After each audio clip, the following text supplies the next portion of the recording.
Skylar Neese was 16 years old. She had a 4.0 GPA. She worked part-time at Wendy's.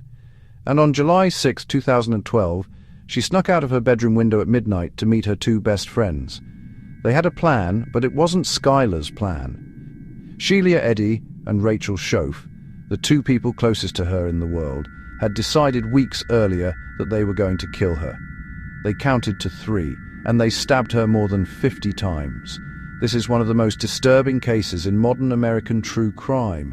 And this week, Hulu released a brand new 3-part documentary telling the full story. Here's what happened. Skylar. Annette Neese grew up in Star City, West Virginia, a small town of about 2,000 people just outside Morgantown, home to West Virginia University. By all accounts, she was exactly the kind of kid you'd want your teenager to be. High honors at University High School, part-time job, active social life, a sharp sense of humor. Her friends called her witty, sometimes brutally honest, but loyal. She was close with her parents, Dave and Mary Neese, who later said Skylar was the center of their lives. She met Shelia Eddy when she was 8 years old at a local children's program called The Shack. They became inseparable.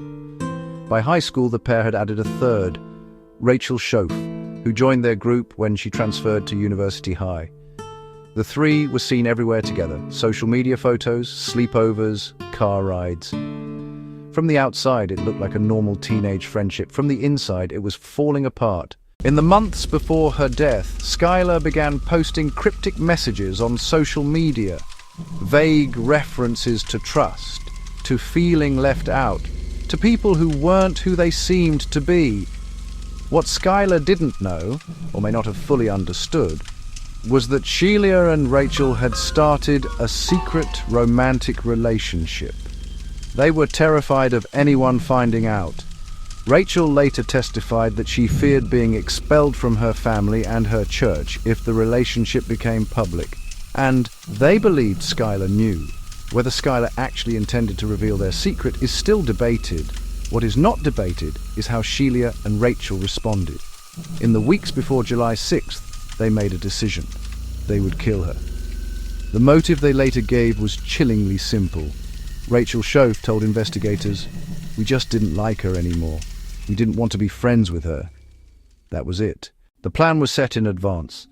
Shelia and Rachel would pick Skylar up late at night, the way they had many times before, sneaking out for midnight drives, smoking, typical teenage rebellion. This time would be different. At approximately 12:30 a.m. on July 6, 2012, Skylar climbed out of her bedroom window and got into Shelia's car. Surveillance video from the Neese family's own security camera captured this moment. Skylar getting into the vehicle, the car pulling away. It was the last time her parents would see their daughter alive. The three drove to a remote wooded area along the border of West Virginia and Pennsylvania. They got out. The story they told Skylar was that they were going to smoke marijuana. Once they were deep enough into the woods, Rachel later said the plan was simple. They would count to 3 and then stab Skylar simultaneously. They counted. On 3, Rachel began stabbing. Skylar fought back. She turned to Shelia, her best friend since age 8, and said, "Why?" Shelia began stabbing her too. Skylar Neese was stabbed more than 50 times. She was left in the woods. Shelia and Rachel returned to Shelia's car, drove home, and went about their lives. When Skylar didn't come home, Dave and Mary Neese reported her missing. The initial assumption by some in the community was that she had run away, a teenage girl who snuck out at night and simply didn't come back. Her parents never believed that. They pushed law enforcement relentlessly. What made the case especially cruel was what happened next.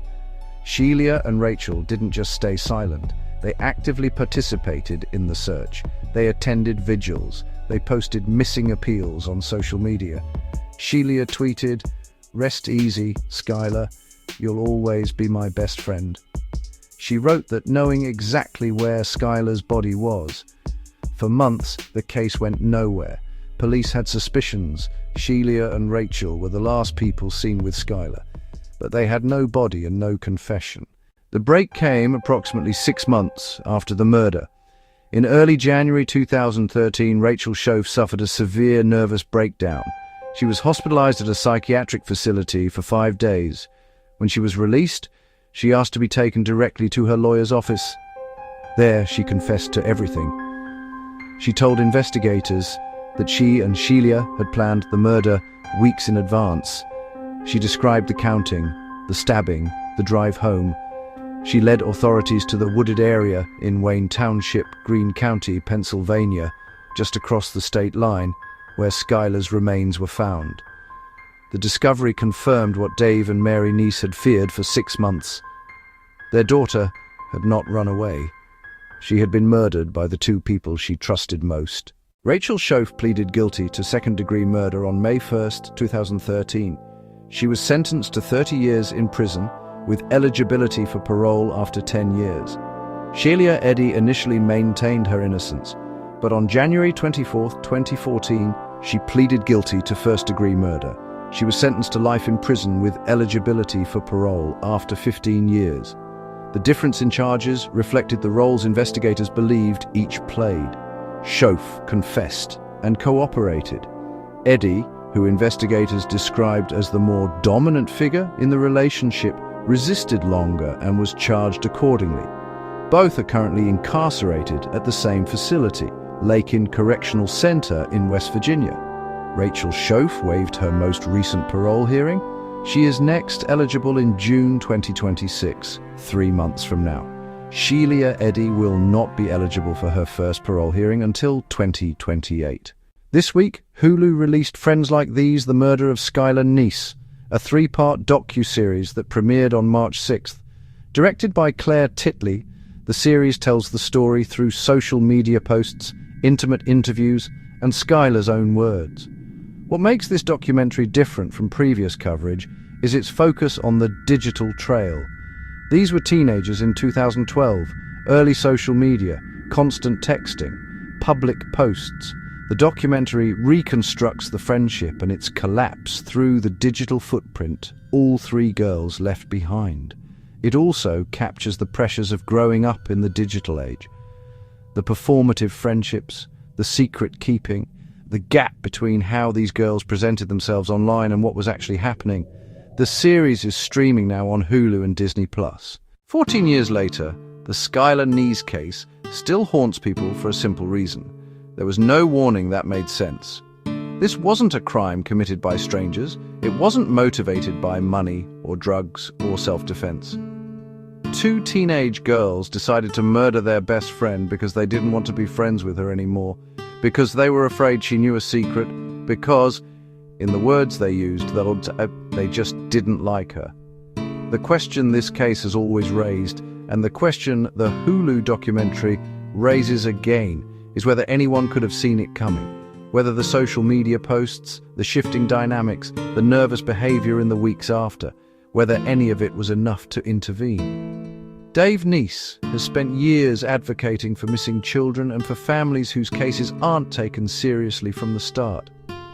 Mary Neese passed away in 2022, never fully recovering from the loss of her only child. Skylar Neese would have been 30 years old this year. The Hulu documentary Friends Like These is streaming now. Link in the description. If you've seen it, drop your thoughts in the comments. I've watched all 3 episodes, and there are details in there that I've never seen reported before. If this is your first video with us, subscribe and hit the bell. We cover true crime and forensic science every week, every case, every detail. Stay safe. See you in the next one.